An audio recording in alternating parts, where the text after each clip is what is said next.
পার্লামেন্টের বাইরে ভারতবর্ষের মানুষ নরেন্দ্র মোদীদের প্রশ্ন করবে গৌতম আদানিদের আর কতদিন আড়াল করা হবে, কখনই আদানিদের বিরুদ্ধে শাস্তিমূলক ব্যবস্থা নেওয়া। আজকে বিদেশে আমাদের মুখ পুড়েছে এই আদানিদের জন্য। এরপরেও কি মোদী সরকারের টনক আমেরিকার বিচার ব্যবস্থা জানিয়ে দিল যে হ্যাঁ, গৌতম আদানি দুর্নীতি করেছেন, বিপুলভাবে শেয়ারে তছরূপ। আমেরিকার আদালতে যে গৌতম আদানির বিরুদ্ধে গ্রেফতারি পরোয়ানা জারি হয়েছে সেটা অত্যন্ত গুরুত্বপূর্ণ বিষয়। কারণ এর আগে ভারতবর্ষের বিরোধীরা অভিযোগ করছিল, আমেরিকার শর্ট সেলিং কোম্পানি হিন্ডেনবার্গ অভিযোগ করেছিল যে আদানিরা বিপুল যাকে বলে দুর্নীতি করেছে নিজেদের শেয়ারের দাম বাড়িয়ে দেখানোর জন্য। এবার আমেরিকার আদালতে যে অভিযোগপত্র জমা পড়েছে, যার ভিত্তিতে আদানিদের বিরুদ্ধে গ্রেফতারি পরোয়ানা জারি হয়েছে, সেটা সেই কথাই বলছে। আমাদের এটা বুঝতে হবে যে যতই ডোনাল্ড ট্রাম্পকে নরেন্দ্র মোদী নিজের বন্ধু হিসেবে দাবি করুন, আমেরিকার বিচার ব্যবস্থা সবকিছু নিরপেক্ষ। এবং সেই জন্যেই ডোনাল্ড ট্রাম্প ক্ষমতায় চলে আসার পরও প্রবল মোদী বন্ধু, যার বিরুদ্ধে এমনকি অভিযোগ উঠেছে যে মহারাষ্ট্রে বিরোধীদের ভাঙানোর জন্য যার বাড়িতে অমিত শাহ, শরদ পাওয়ার, অজিত পাওয়ারদের নিয়ে বসেছিলেন, সেই গৌতম আদানি শেয়ার বাজারে দুর্নীতি করেছেন এবং তিনি ভারতীয় সরকারি কর্তাদেরকে উৎকোচ দেওয়ার জন্য ব্যবস্থা করেছিলেন। আমেরিকার আদালত বলছে, আমরা বলছি না। এতদিন ভারতবর্ষের বিভিন্ন বিরোধীরা যা অভিযোগ করেছিল, বিভিন্ন সংবাদপত্র যা অভিযোগ করেছিল, সেগুলো সব উড়িয়ে দেওয়া হয়েছে।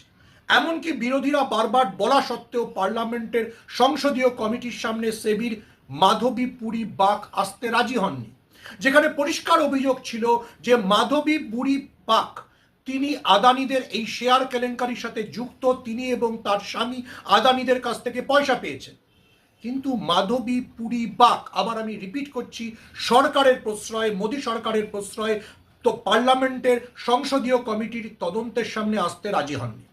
কিন্তু এখন আমেরিকার বিচার ব্যবস্থা, হ্যাঁ আমেরিকার বিচার ব্যবস্থা, যে আমেরিকা থেকে আদানিরা টাকা তুলবে বলে ভেবেছিল, সেই আমেরিকার বিচার ব্যবস্থা জানিয়ে দিল যে হ্যাঁ, গৌতম আদানি দুর্নীতি করেছেন, বিপুলভাবে শেয়ারে তছরূপ করেছেন এবং তিনি লোককে ভুল প্রতিশ্রুতি দিয়ে, মানে বেসিক্যালি মার্কিন বিনিয়োগকারীদের ভুল প্রতিশ্রুতি দিয়ে ভারতে সোলার এনার্জিতে বরাত পাবেন বলে দাবি করেছেন। এরপরেও কি মোদী সরকারের টনক নড়বে? এটা দিনের আলোর মতো জালিয়াতি। বৃহস্পতিবার সকালে এই ঘটনা সামনে আসার পর থেকে ভারতের শেয়ার বাজারে ধস নেমেছে। আদানিদের শেয়ারে প্রায় 23% পতন হয়েছে। তাহলে এই টাকা কাদের পকেট থেকে গেল? আপনার আমার মতো যারা সাধারণ শেয়ারে বিনিয়োগকারী, যারা আদানিদের শেয়ার ভরসা করে কিনেছিলাম, তাদের শেয়ার বাজারে পতন হয়েছে।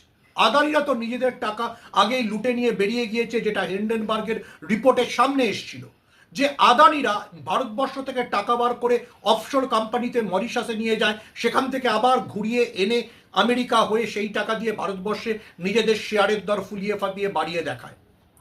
আদানিদের এই চুরির পেছনে পরিষ্কার মদত রয়েছে নরেন্দ্র মোদীর সরকারের, এটাই বিরোধীদের অভিযোগ। এই কথা পার্লামেন্টে দাঁড়িয়ে বলার জন্য তৃণমূলের সাংসদ মহুয়া মৈত্রর সাংসদ পদ কেড়ে নেওয়া হয়েছিল, রাহুল গান্ধীর সাংসদ পদ খারিজ করা হয়েছিল। কিন্তু আজ তো আমেরিকার আদালত বলছে। তারপরে রাহুল গান্ধী বলেছেন আদানিকে কখন গ্রেফতার করা হয়। দেখুন, মার্কিন আইন অনুযায়ী এটা একটা জঘন্য অপরাধ, মানুষকে ঠকানোর চেষ্টা, যেটা আদানিরা করেছেন। আদানি এরপর ভয়ের চোটে আমেরিকায় তাদের বন্ড ছাড়ার প্রস্তাবকে প্রত্যাহার করেছে, কারণ তা না হলে আমেরিকায় আদানি, তার ভাইপো, তার কোম্পানির 5 জন সিনিয়র এক্সিকিউটিভের বিরুদ্ধে গ্রেফতারি পরোয়ানা জারি হয়েছে। মোদি স্বয়ং ডোনাল্ড ট্রাম্পকে ফোন করেও এই গ্রেফতারি পরোয়ানাকে আটকাতে পারবেন না, যতক্ষণ না বিচার ব্যবস্থা আদানিদের বক্তব্যে সন্তুষ্ট হচ্ছে। আমেরিকার বিচার ব্যবস্থা বলছে আদানিরা মানুষের সঙ্গে প্রতারণা করেছে, শেয়ার বাজারে কারচুপি করেছে এবং মোদী সরকারের সঙ্গে তাদের ঘনিষ্ঠতা আছে, এটা দাবি করে গ্রিন এনার্জিতে বা সোলার এনার্জিতে তারা বরাত পাবে বলে লোককে বলে ঠকিয়েছে।